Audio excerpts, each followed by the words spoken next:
Interview के 3 ऐसे secrets जो आपको कोई नहीं बताएगा। नंबर 1, जब इंटरव्यूअर आपसे पूछता है, जो पहला क्वेश्चन होता है डिस्क्राइब योरसेल्फ या tell me something about yourself, जब वो आपसे पूछता है अल्टीमेटली वो आपसे ये कह रहा होता है कि sell yourself to me, why should I hire you, I have 15 people sitting in front of me. आपके अंदर ऐसा क्या है कि जो मैं आपको हायर करूं। वो आपको अपॉर्चुनिटी देता है कि आप उसको अपने बारे में बताइए, और खास तौर पे 3 चीजों के बारे में बताइए: अपने एक्सपीरियंस, अपनी एजुकेशन और अपनी पर्सनैलिटी। ये वो वाहिद क्वेश्चन होता है डिस्क्राइब योरसेल्फ जो हम सबसे पहले हमसे पूछा जाता है कि अगर हमने सिर्फ इस क्वेश्चन का आंसर प्रॉपरली दे दिया, 95% are the chances that you will get the job. Secret number 2, एक इंटरव्यूअर शुरू के 5 मिनट में अपना माइंड मेकअप कर चुका होता है कि उसने आपको जॉब देनी है या नहीं देनी। अगर आपने से पहले क्वेश्चन का उसको प्रॉपर्ली आंसर कर दिया, वो अपना माइंड मेकअप कर चुका होता है कि मैंने इस बंदे को जॉब देनी है, because he knows how to present himself. और इस क्वेश्चन का प्रॉपर्ली आंसर देने के बाद जो कन्वर्सेशन होती है वो चिट चैट के अंदर कन्वर्ट हो जाती है।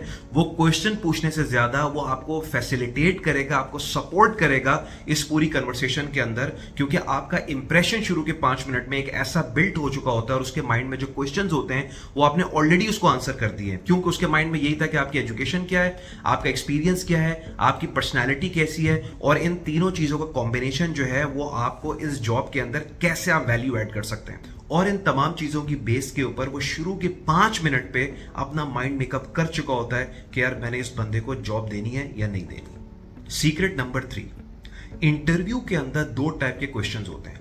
एक होते हैं नॉलेज बेस्ड क्वेश्चन जिसमें आपकी नॉलेज जो है वो इवैल्यूएट कर रहा होता है, और सेकेंडली होता है इंटेलेक्चुअल क्वेश्चंस। इंटेलेक्चुअल क्वेश्चंस क्या होते हैं? Describe yourself, what are your strengths, what are your weaknesses, why should we hire you, what value you're going to add to our organization, where do you see yourself in the next 5 years। ये होते हैं intellectual questions। और एक होते हैं knowledge based questions।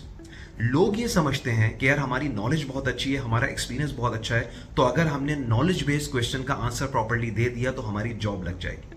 हालांकि होता यह है कि नॉलेज के अलावा अगर आपने इंटेलेक्चुअल आंसर्स का, अगर आपने इंटेलेक्चुअल क्वेश्चंस का प्रॉपर्ली आंसर कर दिया, then 95% are the chances that you will get the job. अपने आप को प्रेजेंट करना प्रॉपर्ली, ये एक इंटरपर्सनल स्किल्स में आता है, और ये आजकल के दौर में अगर आप अपने आप को प्रॉपर्ली प्रेजेंट कर पा रहे हैं तो वो उसके ज्यादा चांसेस हैं कि आपको जॉब मिले, बनिस्बत इसके अगर आप समझते हैं कि मेरे पास नॉलेज प्रॉपर है और हम उसका आंसर दे सकते हैं। तो ये 3 चीजें जो मैंने आज आपको बताई हैं, अगर आप इन 3 चीजों को ध्यान में रखें और प्रॉपर्ली इसकी तैयारी करें, और इंटरव्यू के अंदर अगर आप इसी तरह एग्जीक्यूट करें जो मैंने आपको बताया है, 95% are the chances that you will grab that job offer.